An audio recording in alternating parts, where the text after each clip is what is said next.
Support comes from the Missouri Forest Products Association, committed to conservation and careful management of the state's forests to make them more resilient and better habitats for wildlife. ChooseWood.com. This is St. Louis on the Air on St. Louis Public Radio. I'm Sarah Fensky, your host of the monthly Legal Roundtable. Within 2 years, she had 100% turnover. There has to be intentional corruption. Yeah. And they've got, is incompetence, is negligence, is, a ship sinking enough? Is a ship sinking enough? That's a great question. That might be the question. With the first-degree attempted assault, that's probably as strong as you can do. It's pretty much an attempted murder type claim. Earlier this month, a Missouri teen rang the wrong doorbell, and the homeowner shot him in the head. Does the castle doctrine apply here? What about stand your ground? And in St. Louis, the judges are fed up. Twice in the past week, they've ordered Circuit Attorney Kim Gardner to court to explain why she's not in contempt of court. Yesterday, one moved to find her in indirect contempt. Now, what does that even mean? Well, today we're joined by a panel of top attorneys helping us understand and analyze what's really going on in both of these cases and so much more. And today, that includes Sarah Swatosh. She specializes in labor and employment law. She's formerly with the firm Sidday Harper Westoff. She's now in private practice at the law office of Sarah Swatosh. Sarah, thanks for joining us. Thank you. And we're also joined today by Bill Freivogel. He's an attorney and a professor for the School of Journalism at the Southern Illinois University, Carbondale. Bill, welcome back. Hi. And also today, making his Legal Roundtable debut, is Arindam Kar. Arindam is a shareholder at Polsinelli. He focuses on antitrust compliance, counseling, and government investigations. He also provides outside general counsel services to higher education institutions and emerging entities, and regularly handles pro bono immigration matters. Arindam, we're so happy to have you here. Thanks for having me. Now, we cannot start anywhere today but the drama surrounding the St. Louis Circuit Attorney's Office. Attorney General Andrew Bailey has filed an action called a quo warranto to remove Kim Gardner from office. But this month, there was a hearing in that case. It felt like all of St. Louis was watching, and that wasn't even the biggest news related to Gardner so far this month. Yesterday, St. Louis Circuit Court Judge Mike Noble moved to find Gardner in contempt of court. This is after prosecutor Chris Desilets twice failed to show up in the case of an 11-year-old girl who was shot. Judge Noble had some blistering words for Gardner. Let's listen. The question before the court is whether Ms. Gardner and Ms. Desilets' failure to appear on April 10th and April 24th amount to disdain and disrespect for the court. The Circuit Attorney's Office appears to be a rudderless ship of chaos. Ms. Gardner is the Circuit Attorney, and it is her duty to manage the caseload of each staff member. Mr. Desilets has approximately 104 felony cases. Any prudent practitioner would expect such a caseload to create countless irreconcilable conflicts. It does not appear she has made any reasonable efforts to prevent the resulting chaos. It appears that Ms. Gardner has complete indifference and a conscious disregard for the judicial process. There is sufficient evidence of disdain and disrespect for the judicial process to determine that both Ms. Gardner and Mr. Desilets' conduct support a finding of indirect criminal contempt. That is Judge Noble, and that is pretty harsh. Now, Arindam, he's talking about indirect contempt of court, indirect criminal contempt. I heard a lot of non-lawyers saying, what the heck is indirect doing in there? What does that even mean? Yeah, so indirect criminal contempt is basically contempt that doesn't happen in front of the judge or in the courtroom. And so if you look at the order for show cause, it's this issue of the circuit attorney or the assistant circuit attorney not showing up in the courtroom. So ergo, it didn't happen in front of the judge because the person never showed up. So that's basically indirect criminal contempt. So more commonly, is there direct criminal contempt where, say, someone's doing something in the courtroom that the judge finds rises to this same level of offensiveness? It certainly can. It runs the gambit, and there's discretion for the judge as to what she or they decide to be contempt, but it could be anywhere from outright refusing to answer a question without the proper basis for not answering a question, or some other conduct that really disrupts the decorum and really shows a disrespect for the court and the proceedings that were happening. So when we talk about a lack of respect for the court, that seems to be Judge Noble is saying by not showing up. This is what Kim Gardner did here by not having a prosecutor capable of showing up. Bill, what do you make about those words from Judge Noble? Well, I mean, they're extremely strong and speak for themselves. I mean, when you have Judge Noble saying that about a rudderless ship of chaos, and earlier this month, Booker Shaw, who's been on this panel talking about these issues with us before, who's representing the judges in this quo warranto proceeding, saying that the Circuit Attorney's Office is now in a state of near total collapse. I mean, those are strong words, and no one can really claim that these are words of racial animus. Yeah. Certainly anybody who knows former appellate court Justice Booker Shaw, he's such a soft-spoken man. Yes. He's not given to going over the top. To hear that coming out of his mouth, of all people, I felt a chill go down my spine. I don't know if you had the same reaction. I read Tony Messenger's column in the Post-Dispatch where he obviously had that same kind of reaction, that, here's a soft-spoken guy who has great respect in the St. Louis legal community, and he's laying it on the line. So, Sarah, I'm going to give you the tough question here. The judge has said that he is appointing a special prosecutor for this criminal contempt of court matter, and there's now a hearing that is scheduled for May 30th. Do we have any idea of how this process could play out on this contempt charge? Well, the judge noted that Kim Gardner has her own attorney for the matter, and Attorney Desilets doesn't have an attorney yet.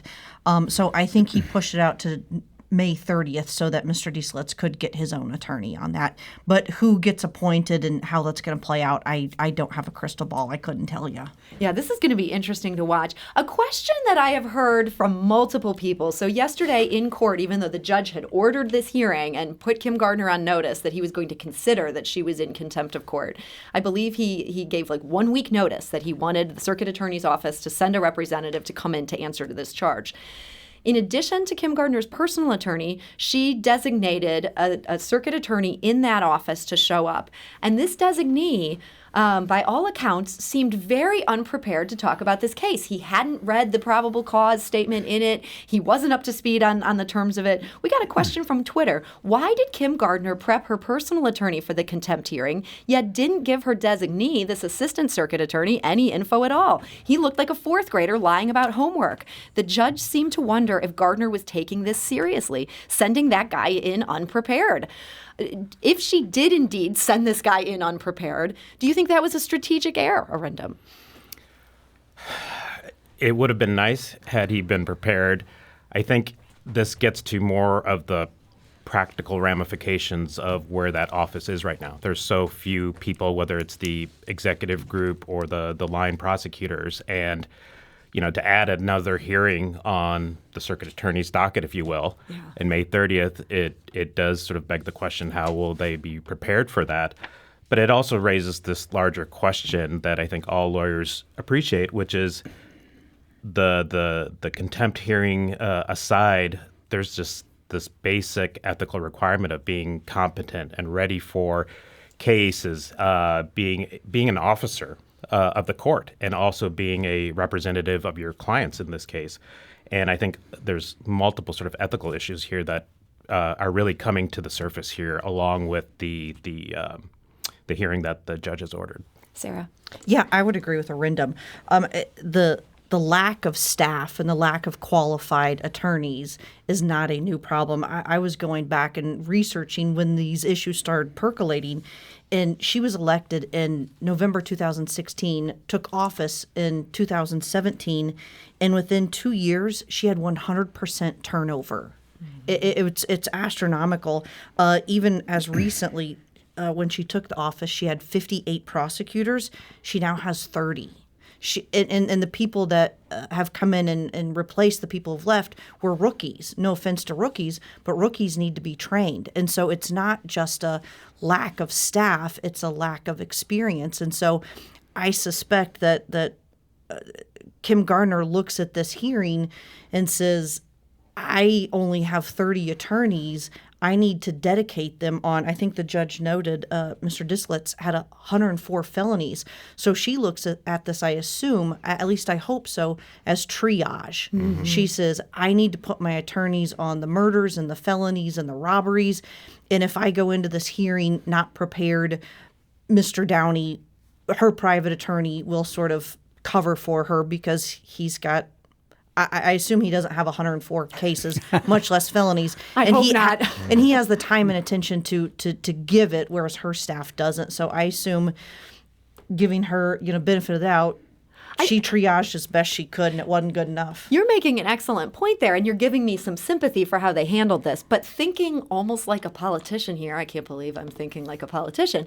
But if I were Kim Gardner, I think I would have been tempted to come in and just come in so humbly and just tell the judge, hey, we screwed up. We're doing everything we can to hold things together, and personally have come in versus choosing a designee who didn't have time to get up to speed on this case. Bill, would that have been a disastrous call on my part? Well, I don't think so, although you would have subjected yourself to immediate action possibly. And probably she thought that Michael Downey, who is a very competent lawyer, I actually went to law school with him, and I know he's a really smart guy, and probably thought that he would be able to speak to the issues, which the judge did not permit him to do. But what Sarah laid out, this sort of falling apart of the Circuit Attorney's Office. I mean, it's tragic for St. Louis and for Kim Gardner and for victims of crime who aren't getting the justice out of the courts. I mean, Kim Gardner getting elected was one of the biggest results of Ferguson. I mean, that happened because of the political coalition that was put together as a result of and after Ferguson, and she was one of a couple of scores of progressive prosecutors elected across the country. And now, it's just the people who supported her. I supported her. Sure. The people who supported her after her election and her progressive policies, you can't do that anymore because of the incompetence. Sarah, you, when I was suggesting Kim Gardner should personally show up, you had a look of pure horror across your face. Why would that have been a bad idea? Well, we want people to be accountable for their misconduct or their accidents, and I don't think Kim Gardner has a record of that. So as I was doing this prior research, she had the 100% turnover as of 2019, and she was quoted saying, essentially, I'm not going to miss them. Ooh. She said, for the people who left, I'm not missing them. All right, she's not sad that they're gone, but then even as what gets into the quo warranto issue, mistakes are being made, cases are being dismissed, and Kim Gardner, instead of acknowledging that she's responsible for the staff, she says, it was my staff's fault. They didn't schedule it, they didn't dock it, they did something else. And so I think she's not holding herself accountable, but to her benefit of the doubt, I don't know many politicians that do. And so I think maybe my look of horror was, that's not what a politician would do, but that's what we want her to do. We do need to take a quick break, but when we come back, we're going to dive right back into this case, maybe hear from some of you, and dig into a few more of the issues at the Circuit Attorney's Office. And after that, we're going to get into that horrifying criminal case in Kansas City. This is St. Louis on the Air on St. Louis Public Radio.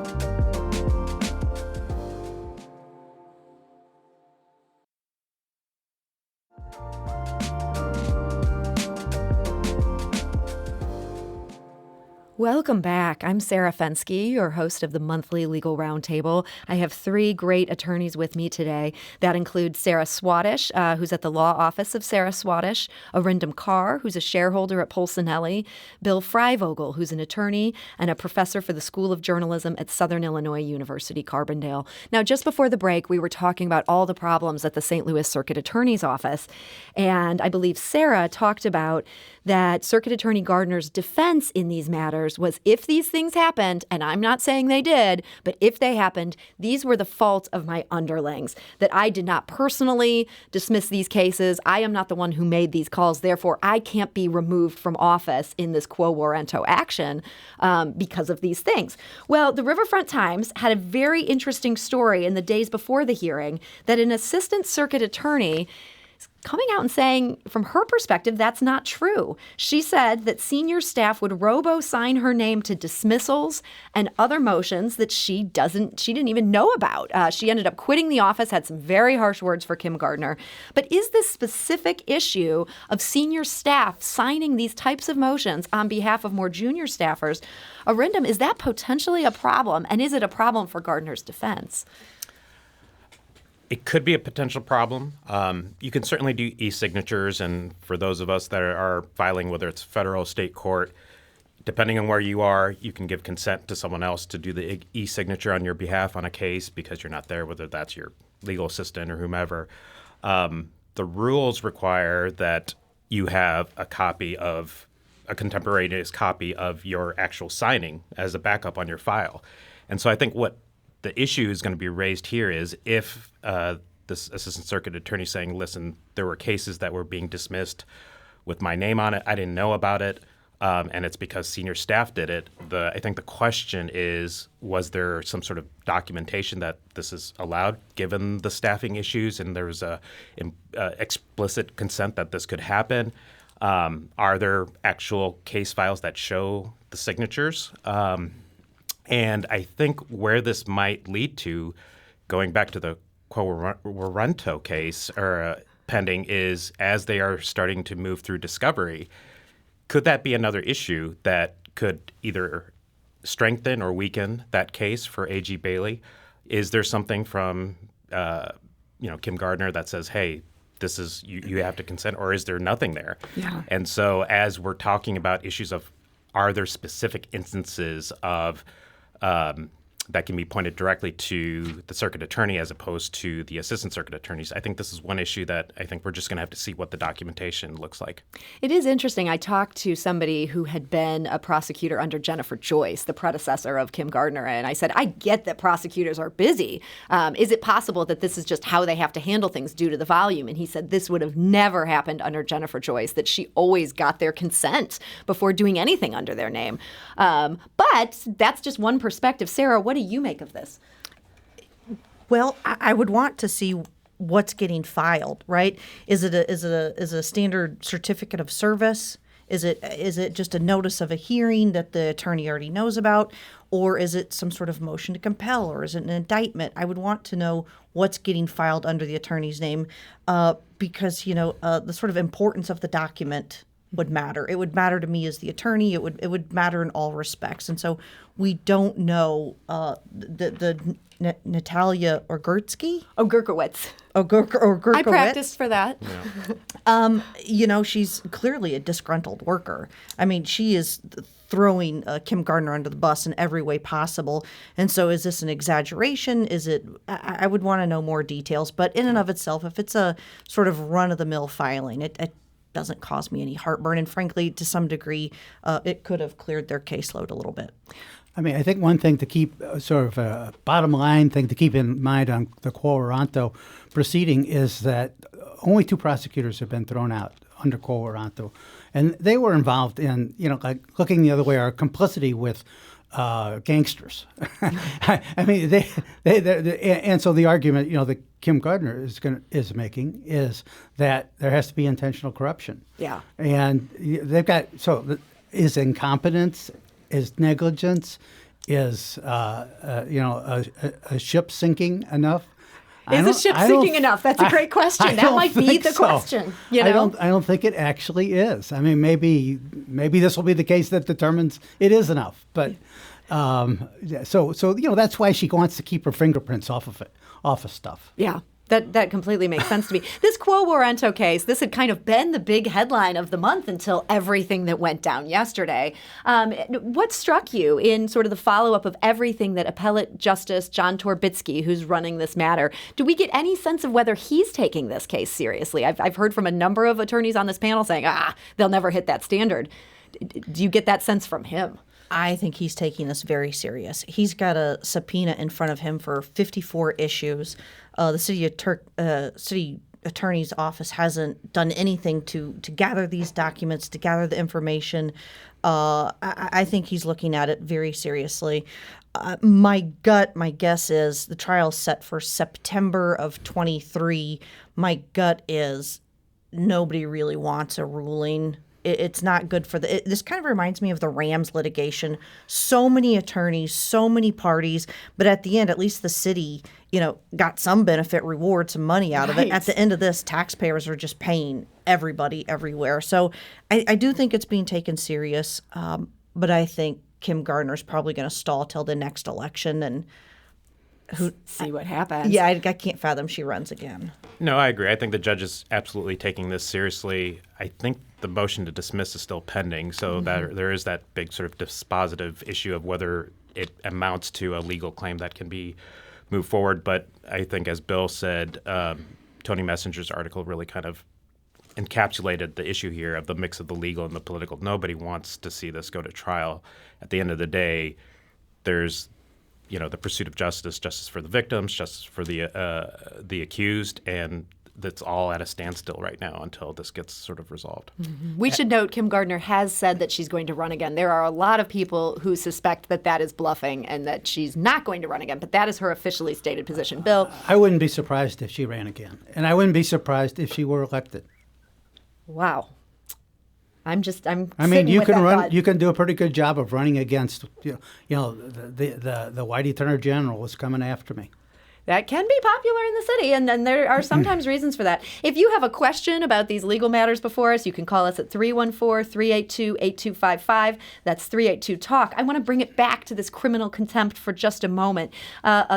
Assistant Circuit Attorney named Alex Polta texted a supervisor a couple weeks ago, Kim's conduct at the end of last week is fairly indefensible. I half expect her to be in jail before my vacation ends. Now, obviously, it's very hard for anybody to be sent to jail, but that is a possibility in criminal contempt of court. A judge can kind of just order you to jail. Bill, do you think there's any chance of that happening here? I guess I think it's probably unlikely, and it would probably only turn her into it'd probably help her politically. Yeah, in St. Louis, we can all identify with having been in jail. So yeah, that can only help. We've got a tweet from Philip. If Kim Gardner is found to be in contempt, and let's say she goes to jail, how will she be replaced? I want to clarify something here, and you guys stop me if I'm wrong. If she goes to jail for contempt, that does not necessarily mean that she's no longer circuit attorney. That would probably be a very short stay for a judge to make a point. Her being removed from office is, I believe, a completely separate issue. I see some nods from my panel. Yes. Yeah, but the question of how she'll be replaced, this is a very interesting question. It's been said many times that this would be Governor Parsons' selection. However, my friend Bill McClellan was pointing out, after apparently talking to former Supreme Court Justice Mike Wolf, that there is some precedent that in the past, the Mayor Vince Shamel, managed to pull a switcheroo and get somebody to step down from one of these types of offices and manage to get his replacement in there. Is there a chance this wouldn't be Governor Parsons' pick? Because, boy, that would be a lot more palatable. I don't think Parson wants to make a pick, right? Who wants to step into this job and clean this up when they know there's an election, 18 months or 6 months away, and you're just a placeholder and you're not going to win the election?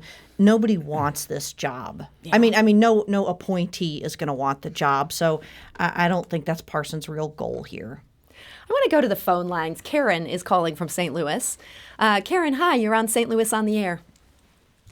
Hi. I think the issues and problems in the prosecutor's office are certainly concerning, but I also think there's a lot of piling on and sharks smelling blood in the water. I mean, even when Ms. Gardner first took office, there were those who wanted to see her fail as a progressive prosecutor and as a woman of color. And, I mean, there were problems in that office before she took office. Let's not forget the Megan Boken, Cornell McKay tragedy and travesty. And I think there are issues in her office, but it also seems like there are people who are very happy to see this happen. I mean, she called out a number of St. Louis police officers. Karen, you make an excellent point there, and it's hard to argue with the thing you're saying. I know there are a lot of people who rooted for her failure here. And when you talk about the problems before she came on, that terrible shooting in the Central West End that Karen referenced, Jennifer Joyce certainly did have her detractors.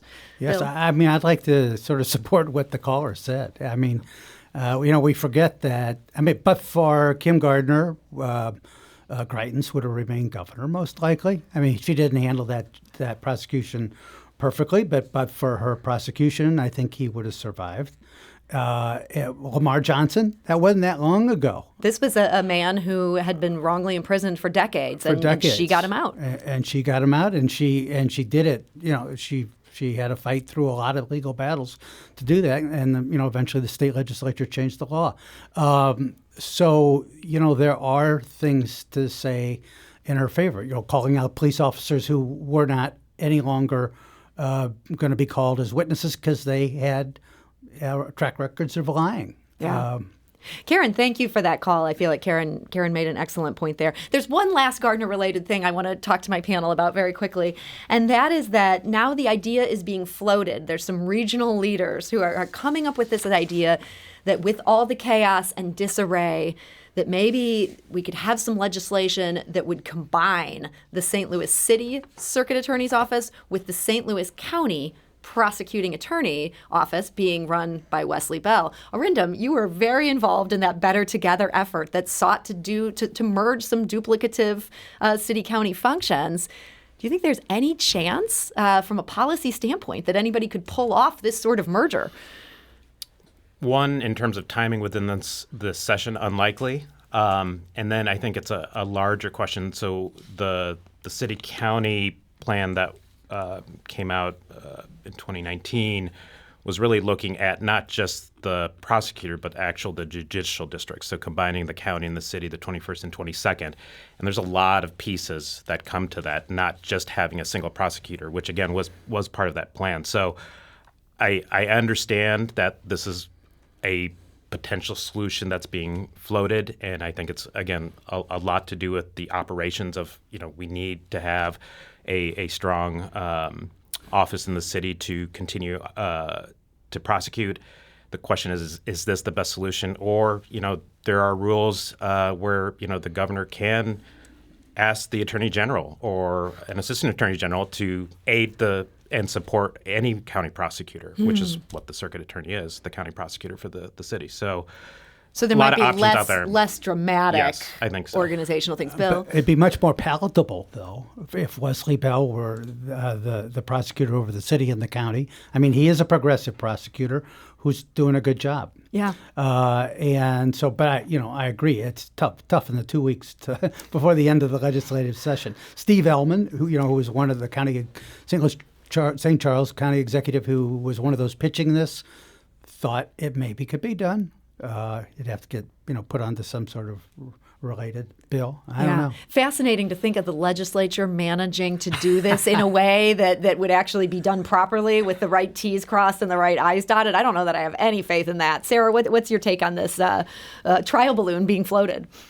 It makes me a little nervous because it feels like piecemeal together.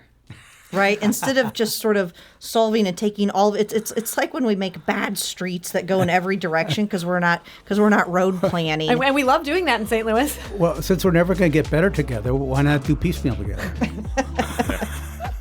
There you go. We are talking today to our legal roundtable. That is attorney Bill Freivogel. We're also joined by Sarah Swatosh and Arindam Kar. We do need to take a quick break. When we come back, we're going to talk about something other than the St. Louis Circuit Attorney's Office, believe it or not. There's just an awful case in Kansas City that may invoke stand your ground. There's also a lawsuit challenging the Attorney General's regulations on transgender care. This is St. Louis on the Air on St. Louis Public Radio.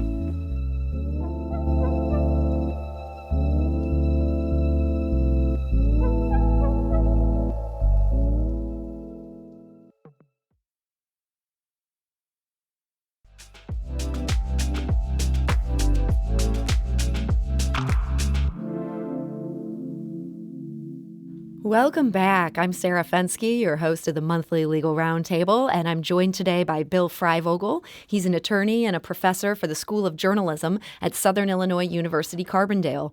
We're also joined by Arindam Kar, who's a shareholder at Polsinelli, and Sarah Swatosh, who is in private practice at the law office of Sarah Swatosh. Now, we're going to talk about a very disturbing case here. Just want to warn people.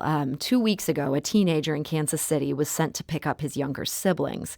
He went to Northeast 115th Street instead of Northeast 115th Terrace, and the homeowner shot him in the arm and also shot him in the head. 16-year-old Ralph Yarl has somehow survived, and days later, his 84-year-old shooter has been charged with assault in the first degree and armed criminal action. Sarah Swatosh, this is obviously a very serious criminal matter here. Do these seem like appropriate charges in this case? Absolutely. Absolutely. From what I understand, the teenager gets lost. He rings the doorbell, so he didn't just walk into the dwelling.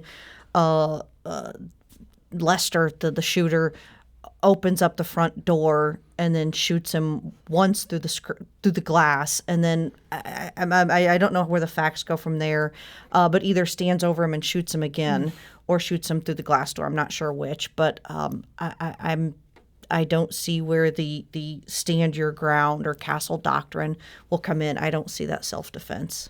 So in this case, this teenager was black, and this shooter is an 84-year-old white man. There's been some talk, I believe, even from the prosecutor in this case, that he believes there may have been a racial component, is how he described it. Bill, what would it take to elevate these charges to a hate crime designation? Well, I think the Justice Department could certainly investigate this as a hate crime. That would require the feds to come in. The feds to come in, and the facts would certainly seem to support this. I mean, I think of the sort of the case of the jogger in Georgia, where there was a Ahmaud Arbery. Yes, but I think that this the defendant will use stand your ground and castle doctrine to defend himself if it goes to a trial. He said he opened the interior door, saw a black male 6 feet tall pulling the exterior storm door handle, although the young man says he didn't do that. He stated he believed someone was attempting to break into the house and shot twice within seconds of opening the door. Does Missouri law, can you argue under Missouri law that if I am seeing this, and again, this young man says he did not do this, but if you're saying, hey, I saw him do this, and you reasonably believe that you saw him do that, does that give you a get out of jail free card here, Arindam? Well, I think what is interesting about the stand your ground law, and this is happening across the state or across the country in terms of trends of modifying that law. There used to be an obligation to retreat. Mm-hmm. So different from the castle doctrine, but your stand your ground, and now there is no obligation to retreat. And so I agree with Bill. It'll absolutely be used as a defense. The questions will be very specific, the reasonable belief. Was there an actual movement of entering into the dwelling under the castle doctrine? So those are all things that I think are going to be relevant. And then to Bill's point on the hate laws, a couple of issues. One, the Missouri hate law is not as strong as the federal one, and I can understand why the prosecutor is not pushing the state law for that. But yeah, if the Justice Department does look at it, I think there is the federal hate crime statute definitely could be applicable here. So we'll have to see what they want to do. Okay, so under the Missouri state law, which is all this county prosecutor could charge under, there's tougher elements he'd have to satisfy. It's not so much tougher elements as that the liability and the sentencings are lower, and they're applied to lower crimes to enhance the penalty. But with the first-degree attempted assault, that's as probably as strong as you can do. It's pretty much an attempted murder type claim. So. Okay, so it already makes it so strong that would hardly even help. Exactly. You're saying, okay, exactly. That's interesting. Boy, this case is just horrible. And an interesting note here is that unlike most St. Louis defendants these days, this shooter, who we know was pretty quick to shoot and ask questions later, he was let out on bond. Now, on the other hand, this guy's 84 years old. Sarah, do you think it's appropriate in this case? Boy, he told the investigator he was scared to death. He said Mr. Yarl, the victim, was a 6 foot tall, big man. Lester says, I'm 84. I'm kind of feeble. I was scared. Do I think it's appropriate? Given his age, probably. If he would have been 30s, 40s, 50s, 60s, I would have said, I don't know. I'm not saying he's innocent, but given his age at 84, I don't really see him being a flight risk or a hazard to necessarily other people. I sure hope they take his guns away. Yes, I would hope they take his guns, but I was not astonished or appalled that he would be on bond. I think this is the struggle of a prosecutor in doing the legal job, but also the political job, right? And that's where I think this is really tough. They noted that race is a factor, and that will play out here. But it was a tough situation. But I don't know. I think race had a factor here. Yeah, absolutely. Just based on his own description of what happened here, the fact he noted the race of the person he shot. This was central for him. And I imagine, I was joking about I sure hope they took his guns away, but I was also serious about that. That would be pretty typical for somebody who's out on a pretrial release, correct? They're going to, at that point, abridge your Second Amendment rights to blow away anybody who comes to your front porch. I'd hope so. We should look into this. That might be a good follow-up. You certainly don't have a Second Amendment right to have a gun after you've been arrested on this charge. That's a good point. He's been charged with a felony. If he's convicted, he's not going to get to have these guns again. All right, let's talk about another matter. Now, with the stroke of a pen, Missouri Attorney General Andrew Bailey promulgated an emergency order placing regulations on people pursuing gender-affirming care earlier this month. And that, unsurprisingly, led to a lawsuit. This suit was filed by the ACLU and Lambda Legal. Sarah, what's the gist of their argument here? Well, they have a couple. The first is there's no emergency. This care, this care that's health care that's been given, it's been out there for 20, 30 years, so there is no emergency. And then the second sort of underlying concern is it will lead to a discontinuation of care because the rule, the Attorney General said the rule was for children because we need to protect children, but in reality, the rule applies to children and adults. And so there's a concern that care will stop because the rule requires 3 years of confirmed dysphoria body delusions, and at least 15 hours of mental health care, and there will be a screening for autism. For autism, yeah. Yes. So I think there's a couple concerns, and one of them is, I guess the sort of biggest one is the Attorney General brought the lawsuit under the Missouri Merchandising Purchases Act, and he says I have the authority to implement rules when there is a fraud on the consumer, and so the Missouri Merchandising Act is traditionally been for like lemon laws, like I bought a bad car from the dealer, I need my money back, or some sort of fraud or misleading consumer practices. So it's usually aimed at the purchase of like household items.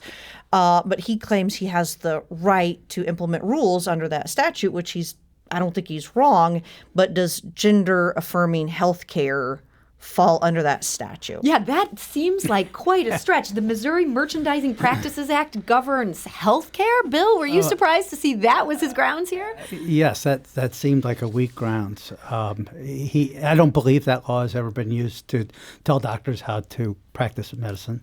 And, Bailey is beyond actually, some of the other Republican supporters of limits on transgender care in extending this to adults. Yeah. Jay Ashcroft himself. Governor Parson himself yesterday said he wouldn't go that far, that adults should be able to make their own decisions. So, yes. A very odd order by Andrew Bailey, who we should note is, trying to hold this office he was appointed to. He has gotten a lot of headlines out of this. What I found hard to follow was he's defending this as that he wanted all patients to have access to the information necessary to make health decisions that can have long-term deleterious health consequences. I mean, he's sort of like portraying this as, I'm the friend of the patient. I think he found a lot of difficulty finding any patients who would want to welcome his friendship on this issue. Yeah, and yesterday he did run into some headwinds. This was a very busy day in courts. There were multiple courts involved for the litigants on this matter. Andrew Bailey felt like kind of at the last minute was trying to get this moved to federal court. That move did end up failing. Sarah, what do you think was his thinking in trying to get this from state court to federal court? I think he thinks he will have a more favorable venue in federal court. Do you think that's a fair assessment? I think traditionally it's been perceived that the federal court is more conservative. There's more Republican appointees. There more recognition of religious liberties in federal court. I think in state court he would perceive it as to be more liberal-leaning or progressive. And I think because we should note the ACLU did file this lawsuit in St. Louis County. So this would be a change from St. Louis County, which is fairly Democratic, to a much broader swath of the state. Yeah. So I think he thought he would have a federal, a more friendly venue bench. And District Court Autry stated, you can't just file something in federal court just because you want to be in federal court. So Judge Autry slapped the Attorney General down pretty good on that, and I think sent it back to the state court within 24 hours he or moved 40 so hours. Fast. Yeah. I'm always so thrilled anytime Judge Autry gets a high-profile case because he just has a way with words. I really admire that man. Bill, he did not mince words or waste his time on this one. No, he didn't. And the ACLU, when I looked at their complaint, it seemed like they had been careful not to be making big federal constitutional claims. Maybe for just this reason. Maybe just for this reason. So this ends up back in St. Louis County. And again, this is all happening very quickly. At this point, it gets assigned to Judge Ellen Roboto. And she ended up saying that she had, quote, not had the opportunity to review the briefing sufficiently to fully rule on the motion, which, fair point, she gets handed it and she's being asked to rule, I think, that same day. Do you think Bailey hurt his chances of getting the swift action that he needed to try to shut down this kind of healthcare going on with these federal court machinations, Bill? Well, it probably didn't help, and I would be surprised if Ellen Roboto didn't end up issuing a more permanent stay after reviewing this. That she's going to block these regulations. That's what I would expect. I'd be surprised if she didn't. So, Sarah, do you also see that the ACLU and Lambda Legal, they have a good likelihood of success on this lawsuit? Well, first of all, if I were Attorney General Bailey, I would have done the same thing. I would have removed it to federal court. I think that was, I don't think he prejudiced himself in front of the St. Louis County Circuit Court. Our circuit court judges see removals all the time. They see remands all the time. They understand it's part of the procedural process. I don't think that he offended any circuit judge. And I don't think he would be particularly surprised that any judge, whether it's federal or state, would say, give me a few more days to look at this. As far as Lambda Legal ACLU's chances of winning, if I were to go to Vegas, I would put my chip on the ACLU's case. He makes interesting arguments, but I think he's a little outside the scope of the Missouri Merchandising Practices Act. I think he would have been better suited going through a different avenue, a different statute. But I'm guessing this is the one that he thought was the most expeditious, and so that's why he chose it. But I suspect he will take a second bite at this apple. He will find a better suited statute, and I think he probably does have a better chance of prevailing down the road, but not with this statute. And in the meantime, the legislature is trying to do its own interventions in terms of healthcare on these issues. So this is not a one-front fight. Talk about being offended here. Let's talk about a lawsuit in Springfield from some offended educators. They were trying to challenge the diversity, equity, and inclusion training at their district. Their lawsuit kind of turned into a disaster for these two teachers. This was a first-in-the-nation lawsuit over mandatory anti-racism training. But a federal judge ruled in January that these two Springfield public school employees had been unable to show the district punished them for exercising their right to free speech during this training. Now, this past month, the judge ruled that they must pay the district's $313,000 in attorney's fees. The Southeastern Legal Foundation, which was their lawyers on this case, they say that's never happened in their 50 years of civil rights claims. Arindam, is this as unusual as this right-wing civil rights law firm is trying to claim here? It is unusual. I mean, it's not, unless it's specifically allowed by statute, attorney's fees are usually borne by the parties here. But clearly the judge looking at the case and dismissing it on summary judgment and then having a chance to look at the request thought that it was so frivolous that it warranted a message. And this is clearly a message. And I don't think this chills the free speech movement and meritorious lawsuits, but it really does hopefully give lawyers a second chance to really consider, is this a good faith argument? Are we doing something that makes sense here? And hopefully we'll clear up the docket from some of these cases. Now, Sarah, lawyers like you're kind of dependent on trying to get your legal fees in some cases. What do you make of this ruling? I wouldn't say plaintiff's lawyers are dependent on the attorney's fees, but what they really do is if there's a low-wage income worker who maybe is not getting their overtime pay, they're entitled to $10.50 an hour, but they're only getting $9.50 or they're not getting their overtime. The attorney's fees provision is to ensure that a lawyer will take the case so that if they were successful, they can be compensated. It's also to dissuade companies from taking advantage of that. Well, who's going to take your case for just $1 or $10 or $1,000? Companies know it would be difficult. When I first read the opinion, it made me moderately nervous, only because civil rights, whether it's for 1983 or race discrimination or gender discrimination or unpaid wages, it made me a little bit nervous that it would chill the rights of people who want to come forward and prosecute their claims, that they might say, oh, wow, I in good faith believe this, but what if I get the judge who has a history of whatever? What if I get a bad pull on a judge? A judge who just doesn't like your cause, maybe. A judge who doesn't like the cause, a judge who whatever. Whether it be a religious liberty case or a race discrimination case, what if I have a judge on the opposite side? Or what if I have a judge that doesn't like my lawyer? Yeah. Right?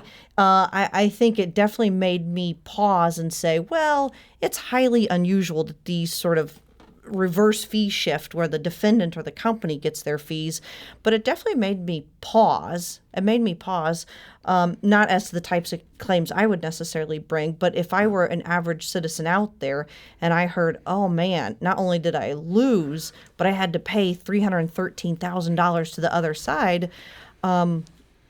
Yeah, there's a chilling effect there. I would, if I were the average person, I'd be a little concerned. Bill, what do you make of this? Well, I agree. I mean, I think probably the first reaction of maybe a liberal, traditional civil rights lawyer would be, oh, haha, this.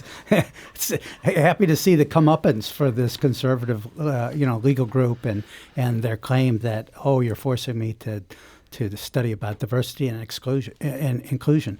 But, if you think about how, the law's got to have a rule that applies to everybody. Mm-hmm. And so if it's applying to these conservative, quote unquote, civil rights lawyers, it's going to get applied to traditional civil rights lawyers too. So I think it's a little bit, it could be a little bit dangerous. And we'll see whether it could get appealed. So, Arindam, in our final minute here, I'm going to give you the last word on this one. Any thoughts?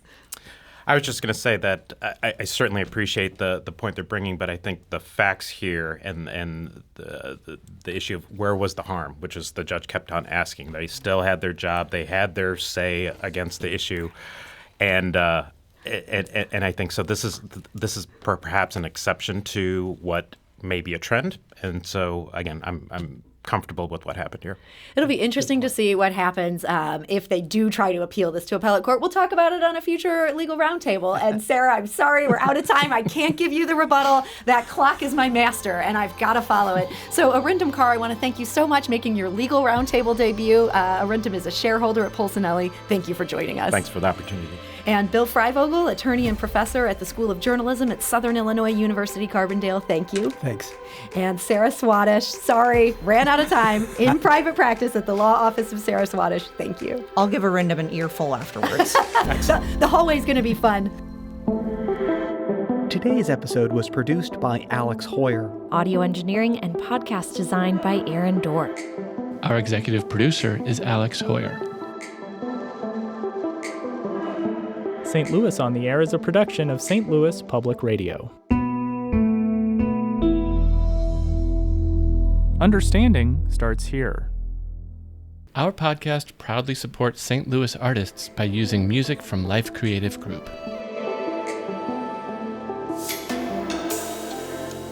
Do you find yourself regularly listening to episodes of St. Louis on the Air?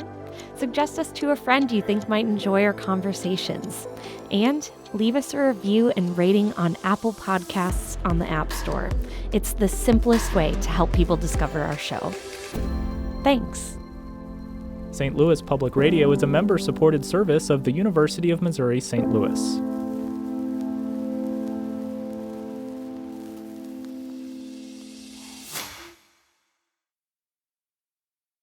Support comes from the Missouri Forest Products Association. Missouri produces wood pallets, railroad ties, white oak barrels, hardwood floors, and more. Details on the variety of products made in the state are at choosewood.com.